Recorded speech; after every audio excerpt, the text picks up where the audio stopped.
You're listening to the Chizzle and Dizzle Show with your host, Chizzle and Dizzle! Alright, folks, welcome to a brand new edition of the Chizzle and Dizzle Show. Today we've got not only Chizzle and Dizzle, we do have another Crizzle and another Dizzle. We got Crystal and Dave on the show with us today. And a Jizzle. And a Chizzle. And a Jizzle. Right. Which we can say because we're on internet radio now. Yeah. Thanks. Oh, we could have said it the other way. I had a nickname, actually. My nickname in high school for a brief amount of time was Jizz. Because I went around calling myself, people used to call me Chaz, right? And then I used to have this thing where I'd go around calling myself the Seaman, because my name was Charles, not having any, before I recognized that, this was sounded like me saying seaman. And so Right. me saying Seaman and having the nickname Chaz turned into Jizz. And for a while I was called Jizz in high school. Oh, incredibly Painful. Well, that's a little bit better than another way you could have acquired that name. It's true, I guess. Yeah. No, I had my nickname in high school, I swear to Christ, was Stone Dave. Stone Dave. Yes. We have a guy at work who everyone calls him Paulie Walnuts. Yeah. I always thought that was funny. His name is Paul, but he has a really heavy New York accent.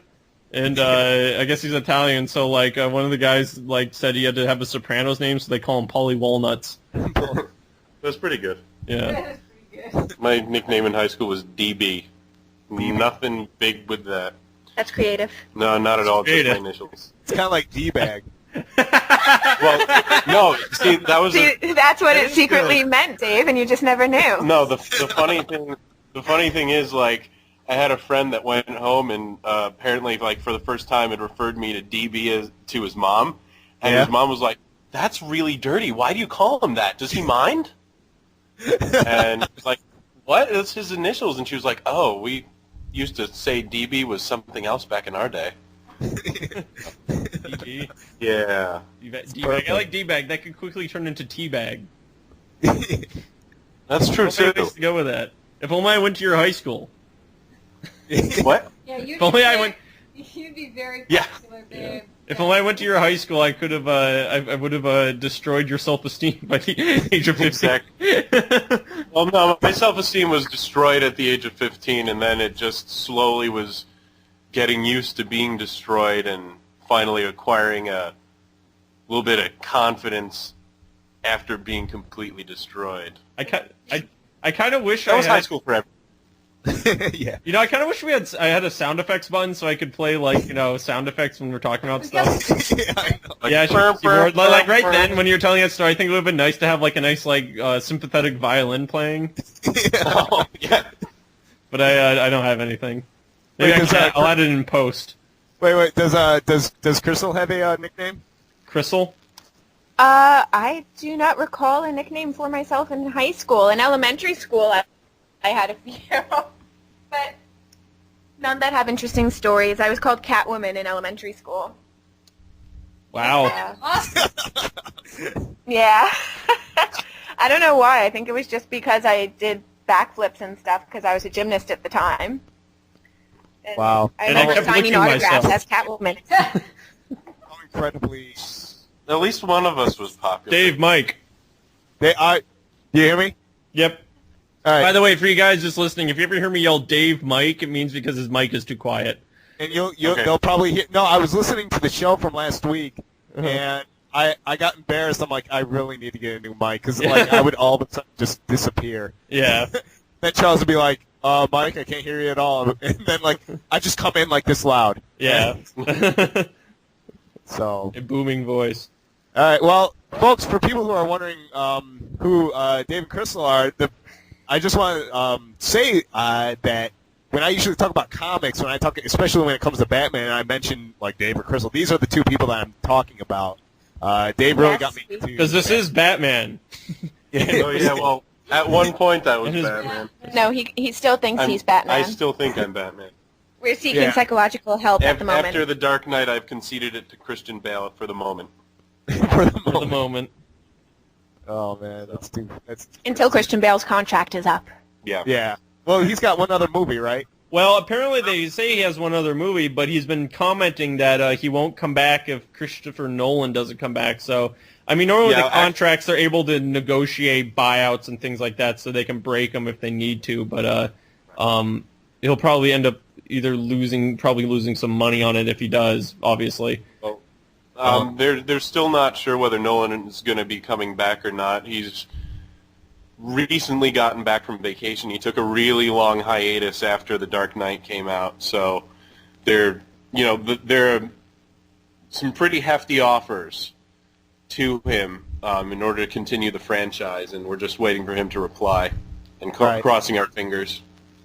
Yeah, really. I mean, he's done such a great job with the first two, so hopefully he'll come back with the third. And finally, I think one thing that's sort of worried me greatly is Brett Ratner, who's the director of X-Men 3, has said he'd be very interested. Has said he'd be very interested in doing a Joker spin-off movie. Not only am I offended because that's just absolutely disrespectful to the Heath Ledger camp and his family, loved well, ones in all and everything. fairness, he didn't invent the character. At this point, I think it's quite disrespectful. Give it a year or so. But, well, they wouldn't be able to make a movie within a year anyway. But yeah, I just think it's not a bad. I just think it's a bad idea because I don't think Brett Ratner is a very good director. I thought X-Men exactly. It's a recipe for disaster. I mean, X-Men 3 was an absolute atrocity. Yes. Wait! You didn't like the fact that all they did was throw as many X-Men characters in the movie as they can and have absolutely no kind of plot to it? Well, no, they killed off all the characters we cared about. They killed like 5 people off in one movie. It was ridiculous. They killed off the characters we cared about to replace them with new ones that no one cared about. It was exactly. stupid. Can I tell the story of the midnight showing on radio? Yeah. Go ahead. Yeah, tell the story of the midnight showing on radio. The story of the midnight showing goes like this. So we go to the midnight showing of X-Men 3. People are obviously very excited to see it because at that point in time we didn't know how much it would suck. And everyone's very riveted to the screen, blah, blah, blah. Gets to the part where a certain character dies. It's probably been long enough that I can say who it is, right? Yeah. And no one's going to care. Is his name Jean-Luc Picard of the USS? No, before that. It gets to the part where Scott Summers, a.k.a. Cyclops, dies. Oh. And I am there with my wonderful boyfriend, Dave, who, from that point forward, I pretended I did not know. Because at that point in the movie, he decides to shout out in the middle of a packed midnight showing movie theater, "You can't kill Cyclops!" Oh, man. How... Did anyone say anything, or was it just kind of awkward silence? Oh, it was staring daggers, people turning and looking, me smacking him very hard on the arm. Really, the only sound you could hear was the reverberating smack. Oh, man. Well, of all the people that died, I do have to say Cyclops was the one I didn't mind the least. Like, oh, yeah. Well, in the movies, he was like, such I was way more pissed off that they killed Patrick Stewart. I was very pissed off they killed off Patrick Stewart. And they killed him off in a really lame way. I wasn't so pissed off that they killed off Cyclops, like the movie version of Cyclops. Yeah. I was more pissed off that Cyclops just wasn't done right in any of the movies. Yeah. But whatever. Yeah, that's the comic. Who else died? Oh, wait. Besides, Professor X, Cyclops, and Jean Grey. Oh, who was Because Wolverine kills her. That's right. Yeah, well, I don't... Seriously, and then, like, everyone that a bunch of others died. What? All right. And there were a bunch of others that lost their powers, so they might as well have been killed. Yeah, really. Yeah, well, like yeah. Steve. You excited about the Wolverine spinoff they were showing previews for there? Yeah, actually, I saw. It looks pretty good, I think actually. It was like a bootleg Comic-Con trailer that I caught online, and it looked pretty interesting. Yeah. It looks like it'll be. Apparently, it's Hugh Jackman who's producing the thing, and I'm actually I have more confidence in Hugh Jackman producing a movie than Brett Ratner directing one. Oh yeah, me too. Yeah, because apparently he does actually have just a general love for the character, and yeah, he does. He's very, very well versed in the comics. So yeah, which gives complete. There's a complete reason why he should be, because that's basically the one role that made him a star. Was Wolverine. Yeah. So and he has been playing it. God, when did that movie come out? When did X-Men come out? 2000, wasn't it? 2000. Yeah, he's been playing that character 2000. for 8 years already. Yeah.